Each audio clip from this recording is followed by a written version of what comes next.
Yes, anak? Si tatay po kasi nakita ko po ng isang araw may kasamang ibang babae. Humanda yung tatay mo sa akin. Few moments later. Mars! Uy, Mars, anong ginagawa mo dito? Mars, may problema ako. Ano yan, Mars? Pinalayas ako sa amin, Mars. Hala, bakit ka pinalayas? Nalaman nila na buntis ako. Buntis ka, Mars? Mars, di ko alam gagawin ko.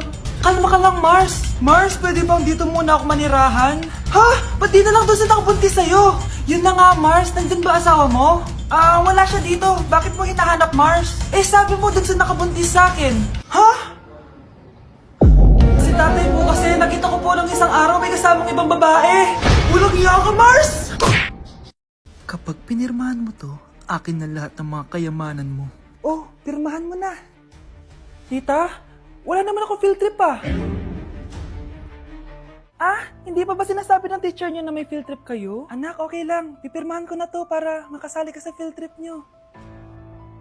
Walang iya ka talaga, Rosa. Wala ka talagang titira sa akin, ha? Manda ka talaga sa akin. Mabilis ka talagang utuin, Susan. Salamat, Mare.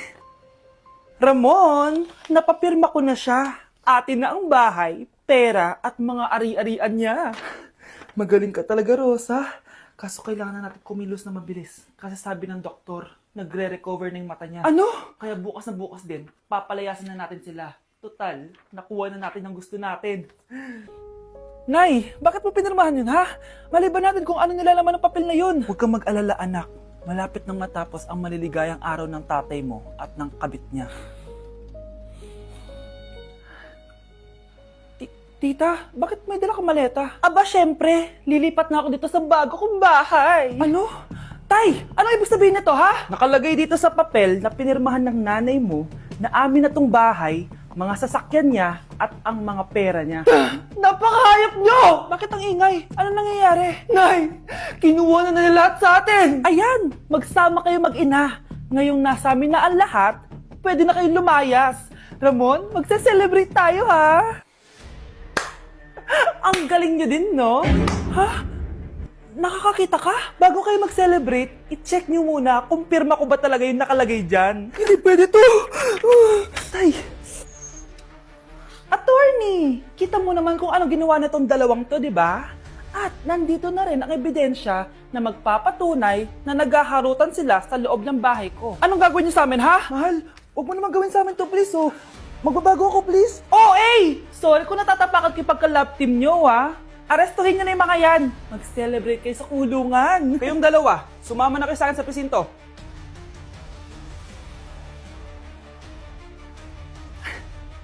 Anak, malapit na akong mga anak.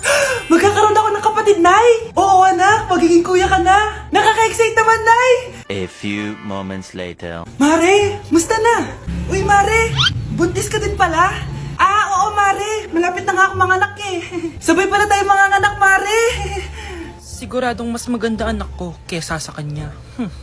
Di ka sure. Mas maganda anak ko. Magmamana ba naman sa akin? Sakit na dyan ko. Mga anak ka na?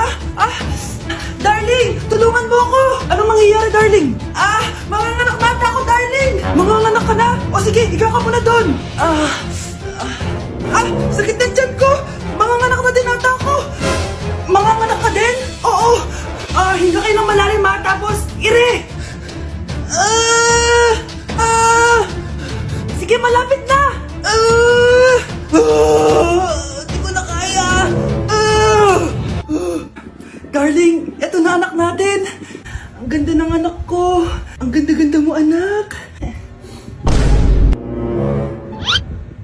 Ba't magkamukha anak namin? Ha? Ikaw ba tatay nun? Darling, I can explain. Mare. Walang hiya kayo. Darling! Mare! Magsama kayo. Anak, kunin mo yung cellphone sa kwarto. May tumatawag ata. Sige po, Nay. Sabi cellphone ni nanay. Anak, bilisan mo naman. Ay, salamat naman, nakatae din. Scarlett, ba't nandyan ka? Di ba pinukuha ko sa cellphone ko? Pinagsasabi mo, Nay. Kanina pa ako dito sa loob. Nay, eto na po cellphone niyo. Sino yan, Nay? Bakit kamukha ko? Teka lang, bakit dalawa kayo, Scarlett? Nananaginip pa ako? Nay, ako yung totoong Scarlett. Ha? Sinungaling! Ako to, Nay! Ang totoong Scarlett! Sandali nga! Hindi na ako tutuwa sa inyong dalawa, ha? Isa lang ang solusyon dito. Magtatanong ako at kung sino ang makasagot ng tama, siya ang totoong Scarlett. Unang tanong, saan ako may balat? Balat? Nay! Sa puwet! Nay! Sa kifi. Tama! Kifi. Ha? Totoo ba, Nay? O, diba, alam ko. Susunod na tanong. Ano ang timbang ko? Mukha kang 100 kilos, Nay. 75 kilos? Tama! 75 kilos! Yes! Huling tanong. Ano ang birthday ko? Birthday?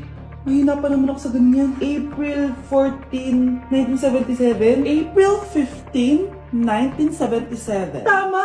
Ikaw nga ang totoong Scarlett! At ikaw, dahil talo ka, lumayas ka na dito, impostor! Ay! Sino ba kasing Scarlett na yun? Bakit kamukha ko siya? Anak, kilalang kilala mo talaga ako, no? Siyempre naman, Nay. Anak mo ko eh. Worth it lahat ng pagpaparetoke ko dahil sinira mo ang mukha ko noon. Ngayong napaniwala na kita, gaganti na ako sa'yo. Okay, class. Palakpakan natin si Samantha dahil siya ang top 1 sa klase. Thank you, guys. Mag-aral din kasi kayo na maayos.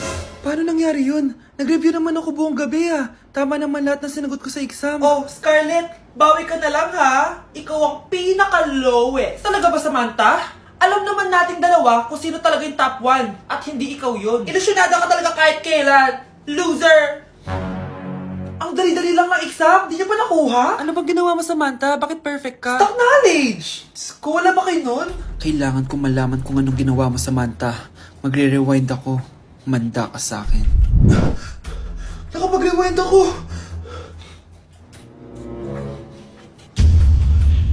Ikaw pala ang top 1, Scarlett? Tignan ko na lang kung sino magiging top 1 after neto. Ha? Bawal yun na! Okay, class. Start na tayo. Class, magle-lesson na tayo ha! Ma'am, bago mo ituloy yan, may kailangan ka malaman. Ano yan, Scarlett? Pinagpalit po ni Samantha yung grades namin sa laptop niyo, ma'am. Kaya hindi dapat siya yung top 1, kundi ako. Ganyan ka na ba ka-desperada, Scarlett? Naiingit ka sa akin, no? Kasi ako yung top 1. Ako ba ang desperada, Samantha? O baka ikaw? Kitang-kita dito sa phone na ginalaw mo ang laptop ni ma'am. Ikaw pala ang top 1, Scarlett? Tignan ko na lang kung sino magiging top 1 after neto. Samantha? Bakit mo ginawa yun? Alam mo bang major offense yun, ha? Sumama ka sa akin. Ipapatawag ko mga magulang mo. Ma'am! Paano nagawa ni Scarlett yun? Alam ko walang tao nun. Paano siya nakakuha ng video? Scarlett, paano mo nagawa yun? Ha? Ang alin? Nakita kita kanina. May hawak kang relo. Tapos, bigla ka na lang nawala. Nakita mo yun, Cheska? Huwag kang maingay, ha? Dahil ang relo na to may sumpa. Ano bang meron yan sa relo mo? Dahil galing to sa... Anak, halika na dito, kakain na tayo. Sige po, Nay. Kain ka na, anak. Sige po. Oh, bakit anak? Nay, wag na po kayo magtinidor. Natatakot po ako dyan.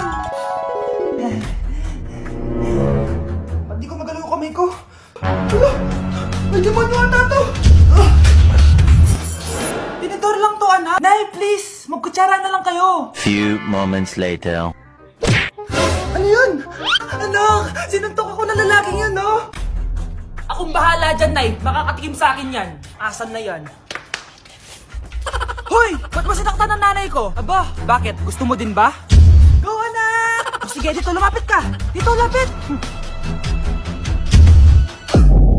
Sige, labanan mo, anak. Takot sa tinidor? Nay, patawarin mo na siya. Di ba sabi mo sa akin, matuto tayo magpatawad? Nay, pupunta po yung boyfriend ko mamaya. Talaga, anak? Sige, paghahanda ko kayo. Sige po, Nay. Excited na ako makita boyfriend ng anak ko. A few moments later. Anak, pupunta din pala yung boyfriend ko mamaya. Tamang-tama, makikita na sa ng dalawa ng boyfriend ko. Nakaka-excite naman, anak. Wait lang, tawagin ko si Kenneth. Kenneth? Bakit ka pangalan ng boyfriend ko? Baka nagkataon lang. 1 hour later. Tao po. Nay, nandito na po boyfriend ko. Sige, papunta na ako. Anak, nasa na yung boyfriend mo? Kenneth? Boyfriend mo to, anak? Opo, Nay. Siya po yung sinasabi ko sa inyo. Ha? Boyfriend ko din to, eh. Ha? Walang Walang iya ka, manloloko! Lumayas ka dito! Layas! Layas! Teka lang! Bakit? May kakambal ako! Siya yung boyfriend mo, tita! Parehas Kenneth yung pangalan namin! Yun naman pala, Nay eh. Ay, sorry!